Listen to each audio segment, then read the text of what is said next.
장원영 박사님의 피부과 진료 일지에서 제가 공부를 하다가 발견한 내용인데, 치료를 받아도 계속 올라오는 경우가 간혹 얼굴에 있긴 하거든요. 한 가지 꿀팁이 있습니다. 뭐냐면은 이렇게 면봉에다 짜요. 그리고 요 코 안에 앞쪽 부분에다가 펴 발라주세요. 이렇게 양쪽 다 발라주시고 요거를 한 5일 정도 반복을 해주시면은 신기하게도 재발이 줄어듭니다. 무슨 원리예요? 무슨 원리냐면은, 안녕하세요, 하원장입니다. 우리가 얼굴에 트러블이 났다 하면 일반적으로 다 여드름이 났다고 하잖아요. 그런데 사실 트러블이 났다고 해서 이게 다 여드름은 아니거든요. 여드름이 아닌 것 중에서 가장 흔한 트러블 중에 하나가 모낭염입니다. 뭔가 여드름인 것 같은데 왜 이렇게 가렵지? 했던 경험 있으시죠? 그럴 경우에는 모낭염이 가능성이 높습니다. 가려운 증상이 있다고 다 또 모낭염 아닌데요. 또 뭔가 트러블이 올라왔을 때 우리가 이게 모낭염인지 여드름인지 알기가 좀 힘들긴 합니다. 하지만 정확하게 감별해야 되는데, 왜냐하면 감별을 해야 그에 따라 치료가 달라지고 적절한 치료를 받아야 잘 낫기 때문이죠. 근데 그때마다 피부과를 가가지고 한두 개 치료받기에는 되게 귀찮아요. 비싼가요? 막 엄청 비싸진 않은데 사실 시간이 더 비싸죠. 오늘은 저 하원장이 여러분에게 트러블이 올라왔을 때 이게 여드름이야 모낭염이야 구분할 수 있는 꿀팁을 좀 알려드리고, 병원에 오지 않고서도 좀 어떻게 혼자서 케어를 할 수 있는지 여러 가지 정보를 좀 드리도록 하겠습니다. 모낭염하고 여드름은 무슨 차이가 있는 거예요? 의학적 정의로 설명을 드린다면은, 모낭염 같은 경우에는 털이 있으면은 털이 쭉 이어지고 밑에 피부에 박혀있는 모낭이 있어요. 이제 밖에 있는 더러운 균들이 털을 타고 들어가서 그 모낭까지 내려가서 감염이 생기게 되면은 모낭염이라고 합니다. 근데 사실 털은 누구나 다 있고 세균도 누구나 다 있거든요. 근데 왜 생기냐면은 균형이 깨졌을 때 생긴다고 보시면 될 것 같아요. 뭐 많이 더러워지게 비빈다거나 아니면 위생이 좀 불량하다거나 스트레스를 받아서 면역이 떨어지거나 할 때 모낭염이 생긴다고 보시면 될 것 같습니다. 여드름 같은 경우는 조금 다릅니다. 사실 세균이 원발적으로 발생하는 건 아니고요. 우리 누구나 이제 모낭 근처에 피지선을 갖고 있는데, 그 피지선에서 피지가 짝짝짝 분비가 되면서 살고 있단 말이죠. 근데 이제 위쪽이 막혔는데 피지 분비량이 증가할 경우에는 밖으로 나가지 못하고 피지가 모낭 근처에서 이렇게 차요. 평소에 얼굴 봤었을 때 뭐 화이트 헤드 같은 거, 이제 그게 바깥에 공기를 만나게 되면은 약간 검게 돼서 블랙 헤드가 되고, 이런 식으로 되는 것들이 여드름이라 보면 되는데, 이제 이 상태에서 균이 침범해서 염증이 생기기 시작한 단계가 우리가 아는 구진성 여드름, 화농성 여드름, 이런 단계라 보시면 될 것 같습니다. 이때부터는 이제 모낭염이랑 좀 구분이 힘들어지긴 하죠. 근데 두 개가 이제 치료하는 방법이 다르다고 하는데 네. 어떻게 이제 구분하고 치료를 다르게 하나요? 일단은 구분을 해야 되는 이유부터 말씀을 드리도록 하겠습니다. 여드름 같은 경우와 모낭염 같은 경우에는 치료하는 약제나 방법이 조금 다르거든요. 그래서 그 다른 방법을 잘못 오인해서, 예를 들어서 여드름인데 모낭염 치료를 하거나 모낭염인데 여드름 치료를 하게 되면 효과가 떨어지거나 더 심해질 수도 있습니다. 그러면은 여드름인 줄 알고 여드름 약 연고 같은 거 그냥 셀프로 사가지고 스티바이 같은 거 이제 바르면은 네네. 모낭염일 경우에는 증상이 악화가 되나요? 악화될 수 있죠. 여드름인 줄 알고 맞는 약, 뭐 에크논 크림이라던가 뭐 스티바이라던가, 모낭염인데 여드름인 줄 알고 계속 바르게 되면은 이거는 간염성 염증인데 오히려 더 자극이 돼가지고 세균이 잘 증식하는 환경이 될 수 있어요. 뭔가 여드름인데 안 낫고 계속 커지고 더 뚱뚱해지고 더 딱딱해지고, 이런 경우 한 번씩 해본 적 있으시죠? 그럴 경우에는 모낭염이었을 가능성이 높습니다. 연고 같은 거 효과 없다 이런 댓글 다시는 분들이 이제 모낭염에다가 여드름 연고를 넣었을 가능성이 있겠네요. 그렇죠. 그렇기 때문에 감별이 중요하다라고 말씀드릴 수 있을 것 같습니다. 그래서 감별 방법을 조금 알려드리면은, 일단 첫 번째, 우리가 막 트러블이 사실 한두 개만 나진 않잖아요. 트러블 외에 하얀색 면포, 검은색 면포, 화이트헤드, 블랙헤드가 같이 좀 섞여 있으면은 여드름일 가능성이 높습니다. 이유는 아까 말씀드렸다시피 이 모낭염에서는 이런 면포 구조물이 생기질 않거든요. 그런데 트러블과 면포들이 같이 있다는 말은 여드름일 가능성이 높다는 말이죠. 두 번째, 짰었을 때 튀어나오는 것, 삼출물이 조금 다릅니다. 여드름 같은 경우에는 딱 짜면은 한마디로 뭔가 시원하게 노라하면서도 덩어리진 그런 더럽지만 기분 좋은 것들이 이제 나오게 되는데, 모낭염 같은 경우에는 우리 그냥 손에다가 염증 났는데 그거를 그냥 억지로 짜내려는 거랑 똑같아요. 뭐가 튀어나온 게 없고 그냥 약간의 피라던가 약간의 삼출물 정도만, 뭔가 시원하지가 않습니다. 그래서 좀 감별 포인트는, 내가 짰는데 툭 하고 잘 짜졌어 하면은 여드름, 뭔가 안 짜져 열받아 하면은 모낭염인데, 중요한 점은 다 짜라는 말이 아닙니다. 이 모낭염 같은 경우에는 짜면 안 됩니다. 짜면 안 돼요? 네,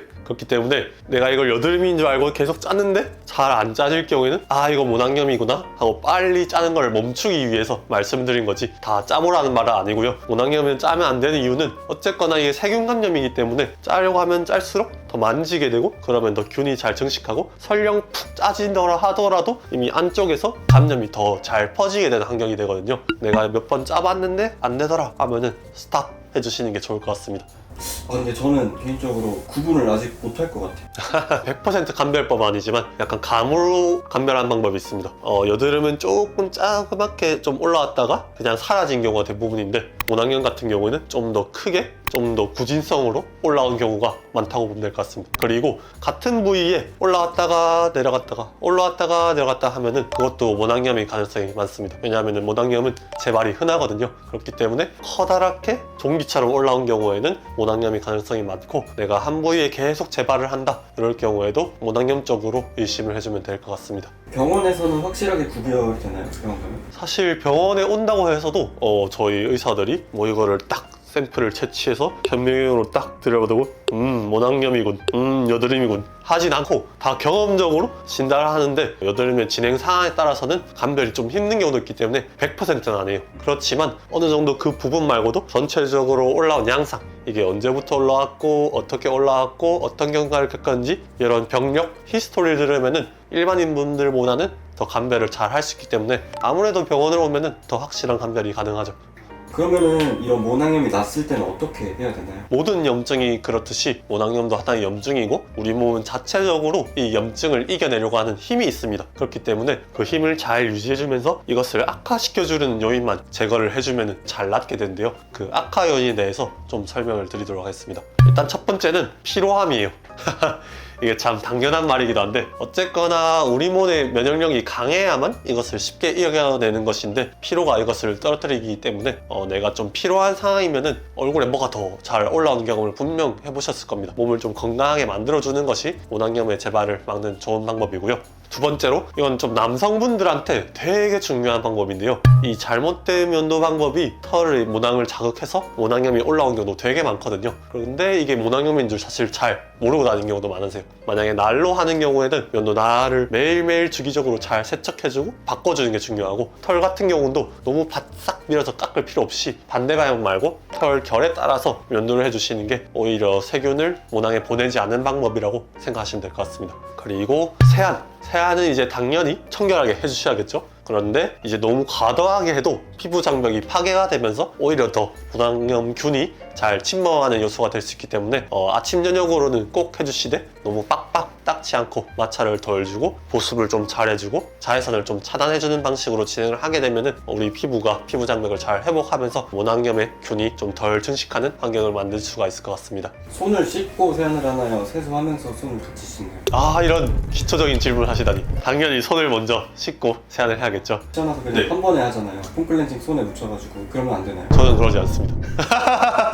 어쨌거나 손에 있는 세균이 제일 많은데 요거를 뭐 귀찮다고 짜서 바로 하게 되면은 거의 세균과 클렌징 폼의 범벅물을 이제 얼굴에 묻히는 꼴이라 할 수가 있겠죠. 어쨌거나 손을 먼저 청결하게 씻고 나서 세안을 해주시는 게 순서라고 보시면 될 것 같습니다. 얼굴을 만지지 않는 것도 되게 중요해요. 사실 또 재발하는 되게 많은 요소 중에 하나가 무의식적으로 얼굴을 계속 만져. 또 트러블이 나도 계속 만지고 짜. 그러면서 이제 원장님 왜 재발하죠? 하고 물어보는 경우도 많은데 본인이 만지지 않는지 의식적으로 좀 점검을 자주 해주시고 만약에 계속 만지는 습관이 있다 하면은 손을 뭐 수갑으로 묶어놓든지 절제를 좀 해주시면 좋을 것 같습니다. 근데 이런 방법은 네. 치료라기보다는 좀 습관을 개선해서 재발을 방지하고 네.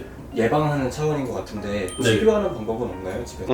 알려드려야죠. 가장 기본적인 치료가 바르는 약이라 보면 될 것 같아요. 이 모낭염은 세균성 질환이기 때문에 피부에 있는 세균을 잡아주고 그 약 성분이 모낭까지 침투를 하게 되면 바로 해결이 되긴 하거든요. 대표적인 약으로는 에스로반, 박트로반, 후시딘 같은 경우가 있습니다. 후시딘 같은 경우에는 전문 의약품이 아니라 일반 의약품이라서 약국에서 혼자 구매하실 수도 있거든요. 그렇기 때문에 모낭염이 있는데 너무 심하진 않아. 근데 병원 가기에는 너무 바빠 하는 경우에는 약국에서 후시딘을 사서 바르는 것만으로도 낫는 경우도 있긴 합니다. 그런데 그걸로 해결이 안 되고 조금 더 심하다 싶은 경우에는 병원에 와서 전문 의약품인 에스로반, 박트로반을 처방받는 게 더 나으시고요. 그럼에도 불구하고 낫지 않는다거나 여러 개 올라왔거나 얼굴 말고도 허벅지라던가 엉덩이라던가 다른 데 좀 크게 났어 하는 경우에는 이제 좀 전신적으로 세균을 잡아주는 게 도움이 되거든요. 이렇게 좀 심할 경우에는 먹는 항생제를 처방을 드리도록 합니다. 그리고 이 경우를 제외하고 어떤 한 부위에 진짜 커다란 종기가 생겨 있어요. 화산처럼. 이럴 경우에는 그 부분에 바늘을 콩 뚫어서 농을 짜내고 안을 세척하고 항생제를 발라드리고 먹는 항생제를 처방을 해드려야 되거든요. 만약에 모낭염이 요만큼까지 커졌다 하는 경우에는 빨리 병원을 오시는 게 좋습니다. 모낭염은 아까 많이 재발이 된다고 네네. 이렇게 말씀해 주셨는데 그럼 재발이 많은 경우에는 어떻게? 이렇게 치료를 받아도 계속 올라오는 경우가 간혹 얼굴에 있긴 하거든요. 그래서 내가 연고도 발랐는데 그때 그뿐이야 하는 경우에는 한 가지 꿀팁이 있습니다. 뭐냐면은 이 에스로반, 박트로반 연고를 처방받아서 이렇게 면봉에다 짜요. 그리고 요 코 안에 앞쪽 부분에다가 펴 발라주세요. 이렇게 양쪽 다 발라주시고 요걸 한 5일 정도 반복을 해주시면은 신기하게도 재발이 줄어듭니다. 무슨 원리예요? 무슨 원리냐면은 여기가 이제 비전정이라고 하거든요.